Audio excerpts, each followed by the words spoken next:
Bonjour ou bonsoir, bon retour ou bienvenue dans ton école biblique de la restauration. Je suis le pasteur Félix de l'église de Jésus restaure et guérit en France et en Italie. Que Dieu te bénisse. Alors, cette école biblique de la restauration, elle est entièrement gratuite et donc elle est pour toi. Si tu veux bien faire une offrande librement, tu peux la faire en voyant les éléments à la fin de chaque vidéo. Dans cette deuxième partie, nous commençons désormais le module 2, celui du discipulat. Discipulat ou la consolidation, nous allons un peu plus en avant et nous allons commencer en parlant du baptême. Alors nous voulons tout simplement t'encourager à suivre fidèlement ces cours bibliques gratuitement en ligne et si tu as des questions, sens-toi libre d'en parler. Bien sûr, il y a souvent aussi des questions qui te sont proposées à la fin. Merci de nous les faire parvenir. Que Dieu te bénisse. Si tu veux bien partager ce lien à quelqu'un que tu crois qui peut l'aimer, fais-le simplement et librement.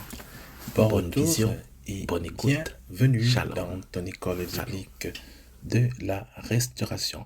Nous sommes en train de commencer la première leçon du deuxième module de la restauration, le premier étant le fondement. Tu peux donc librement demander des vidéos précédentes du module du fondement et on va te les envoyer gratuitement. Donc nous parlons donc aujourd'hui du baptême d'eau ou le baptême dans l'eau. C'est un type de baptême parce qu'il y en a d'autres. Le baptême d'eau, c'est un ordre divin. C'est un mandat, le mandat divin. Cela est inclus dans le grand mandat. Et si tu auras suivi nos vidéos ou certaines de nos vidéos, nous aurons déjà parlé de ce grand mandat qui est aller de par le monde et baptiser les personnes au nom de Jésus en les faisant devenir des disciples. Nous avons donc choisi de mettre cette étude non dans le premier module, mais dans le deuxième module, parce que plusieurs fois, des personnes, pour des raisons très variées, ne sont toujours pas prêtes à être baptisées juste au début de leur conviction, juste au début de leur approche du Seigneur. Alors souvent, il faut expliquer et enseigner. Alors donc, que nous voulons tout simplement permettre que qui se baptise ait tout simplement compris ce qu'il est sur le point de faire. Voilà, c'est donc la toute première leçon, naturellement, du module du discipulat. Alors, on va aller bientôt Matthieu 28, de 19 à 20.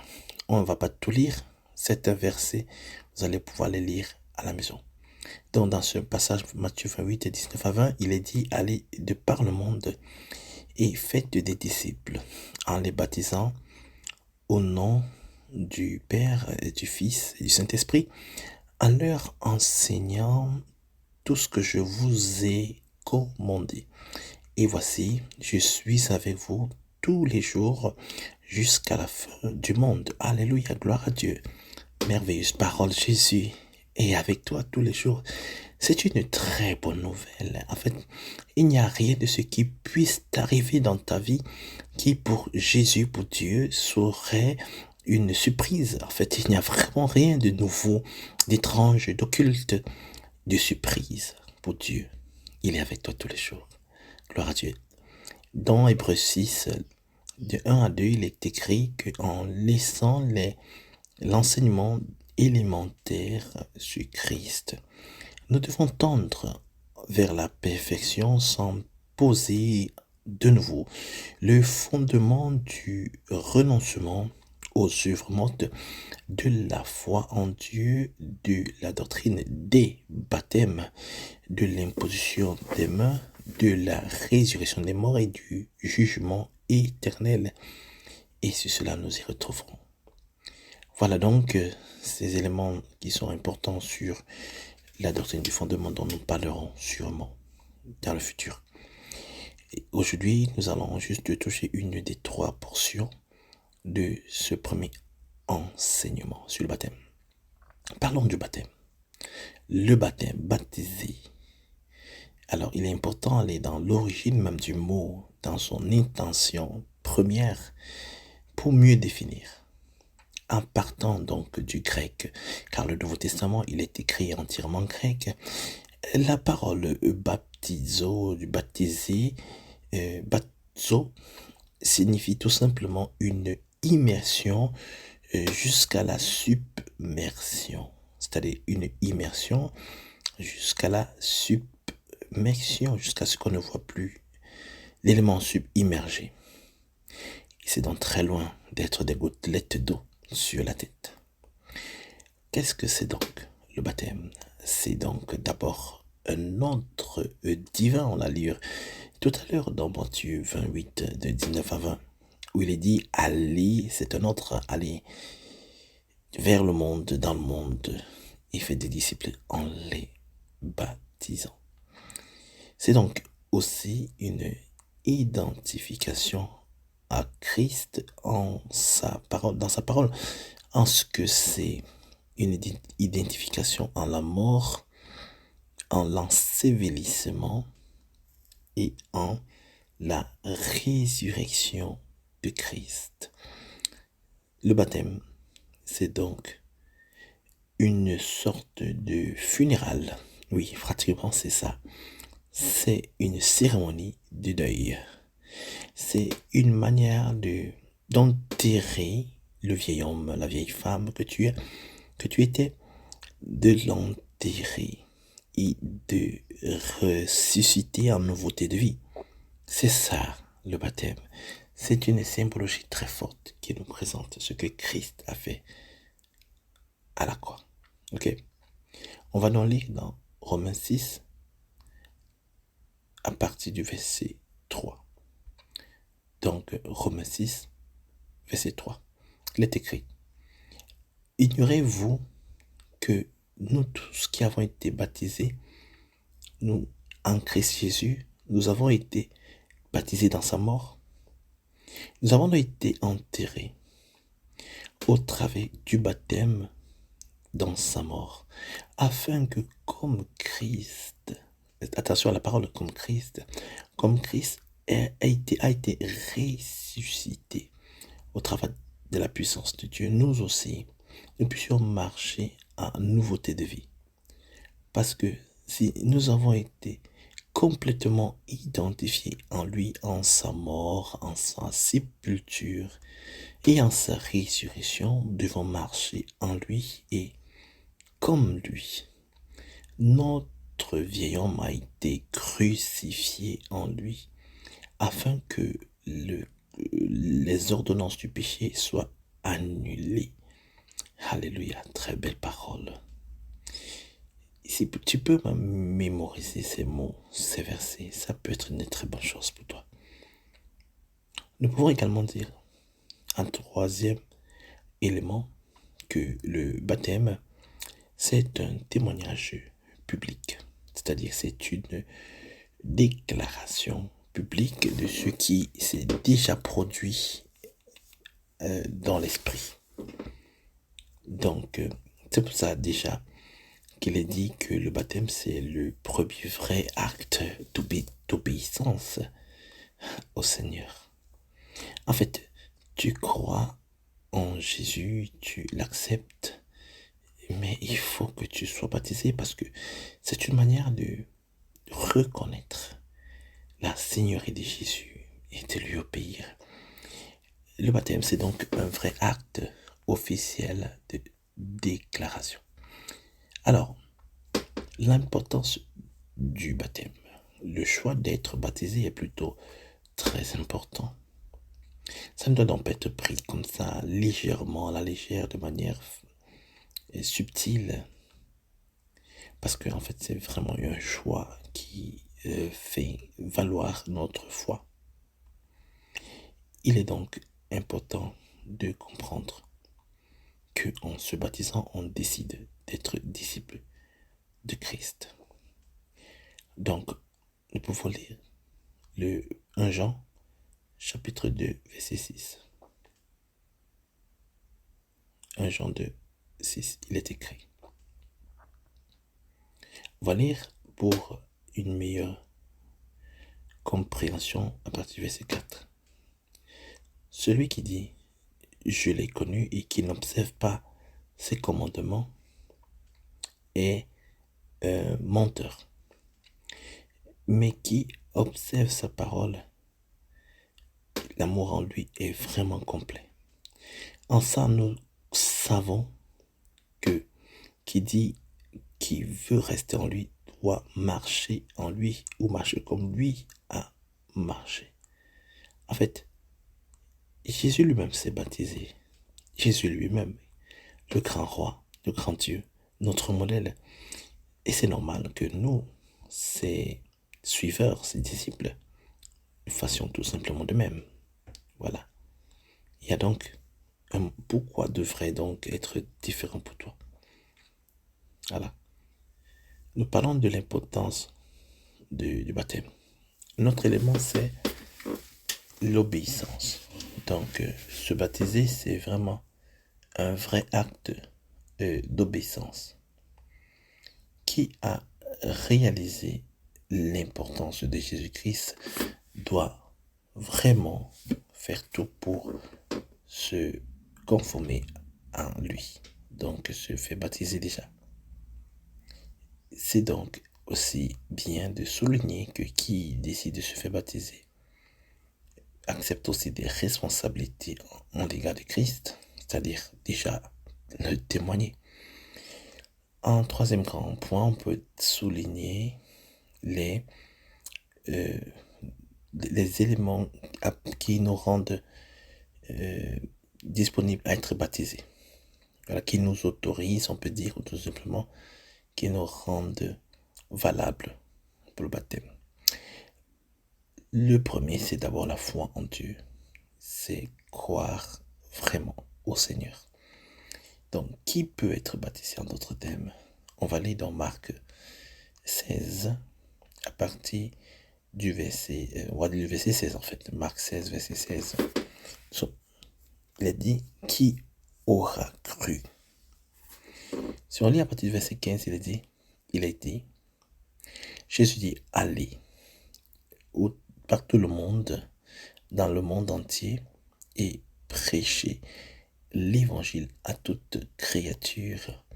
Qui aura cru et sera baptisé, sera sauvé. Voilà donc le premier élément nécessaire, prérequis, c'est d'abord croire. Tu ne peux pas être baptisé ou tu ne devrais pas être baptisé si tu n'as pas vraiment de tout ton cœur cru au Seigneur. Nous avons fait dans notre module 1 une étude très spécifique sur la nouvelle naissance.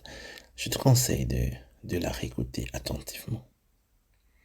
Ok, donc tu peux la rechercher naturellement sur YouTube en écrivant même d'ailleurs la nouvelle naissance et nos référents. Si donc tu as vraiment cru en Jésus, tu es sûrement dans la liste immédiate de devoir être baptisé. C'est donc le premier grand prérequis.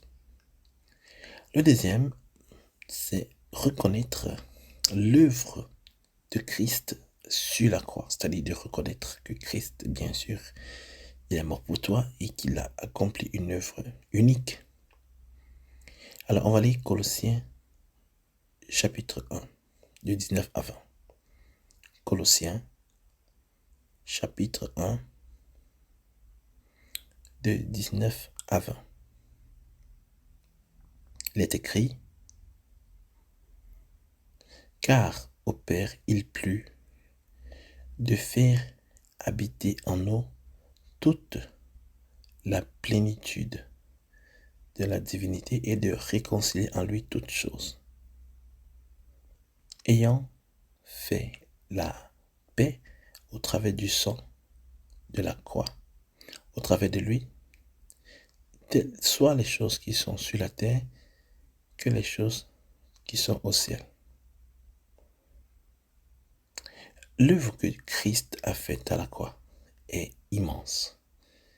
Il a fait une œuvre de réconciliation et c'est un des plus grands mystères que l'humanité n'ait jamais connu. En fait, cela, si tu veux, c'est aussi une de nos études bibliques du module 1 sur les bénéfices de la croix que je t'invite à aller réécouter ou à écouter. Jésus n'est donc pas venu en fait installer ou établir une religion comme bon nombre le prêchent ou le disent. Absolument pas, c'est absolument faux. Jésus n'est pas venu installer une religion. Mais Jésus est venu réconcilier le monde avec Dieu. Au mieux, il est venu créer le pont de réconciliation, la connexion pour la réconciliation, le royaume de Dieu. Un élément aussi de prérequis pour se faire baptiser, c'est montrer des signes de la repentance. Donc, on va lire Luc 3, de 7 à 8. Luc, l'évangile de Luc, chapitre 3, de 7 à 8. On va lire. Amen, gloire à Dieu. N'oubliez pas qu'à la fin de cette vidéo, il y aura quelques questions à laquelle vous devriez répondre. Alors nous sommes dans Luc 3, de 7 à 8. Il y a donc des foules qui allaient vers lui pour être baptisées.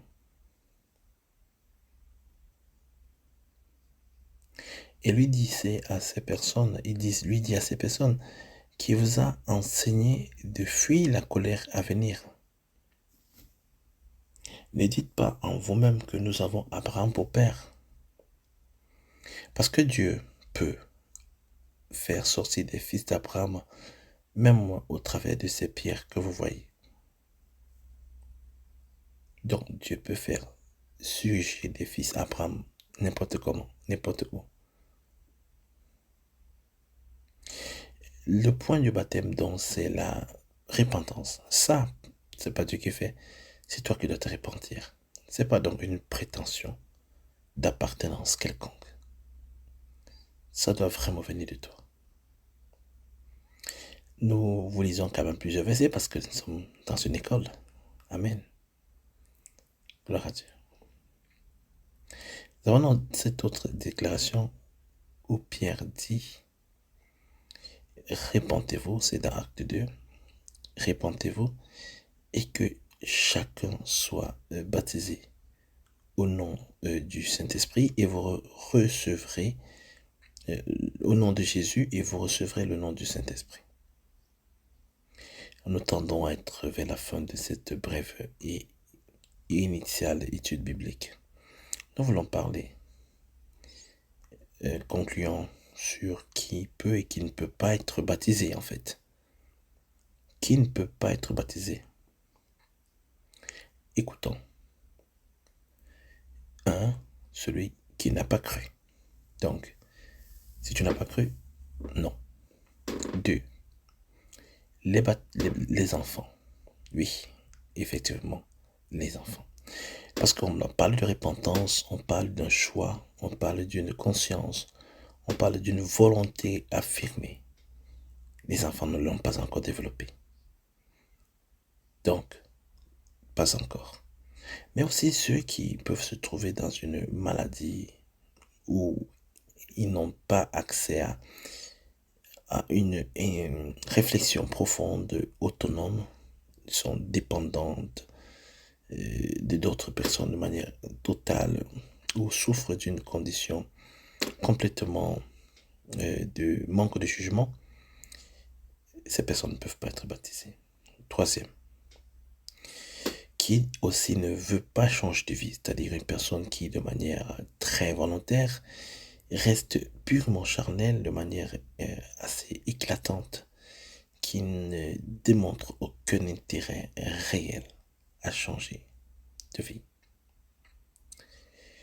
Il y a des personnes qui, en fait, n'ont pas forcément compris aussi ce que c'est.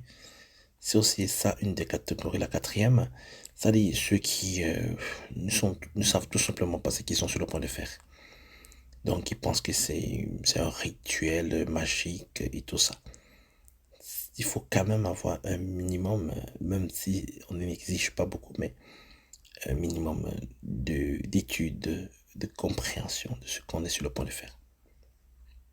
Et aussi, comme cinquième point, et c'est celui qui a honte de Jésus, celui qui ne sent pas d'annoncer Jésus publiquement, celui qui a peur d'affirmer sa foi, tout simplement n'est pas digne d'être baptisé. Parce que c'est le contraire, le baptême, c'est vraiment fait l'opposé complet à ça. Amen. Le baptême, c'est donc très important. Et on n'a touché que des points pour recadrer un peu les choses cette fois-ci. Et la prochaine fois, au niveau de la deuxième leçon, nous allons continuer dans cette direction. Et donc, ne manque pas. Voilà, une question qu'on vous laisse, c'est utilise tes propres mots. Utilise tes propres mots pour décrire un peu tout ce que tu peux retenir comme l'importance du baptême. C'est-à-dire l'importance du baptême, si vraiment c'est aussi important que ça, utilise tes mots, tes expressions, et tu fais un devoir par rapport à ça. Deuxième devoir qu'on te donne, c'est est-ce que tu as déjà été baptisé en immersion, c'est-à-dire vraiment comme cela a été expliqué. Si oui, en quelle date? As-tu la date? Sinon, est-ce que tu voudrais être baptisé? Est-ce que tu as, au moins c'est la curiosité à vouloir l'être? Sens-toi libre de nous écrire. De toute manière, tes questions ou tes réponses restent privées. Ok? Voilà, pour la prochaine fois. Que tu te bénisses. À la prochaine. Shalom.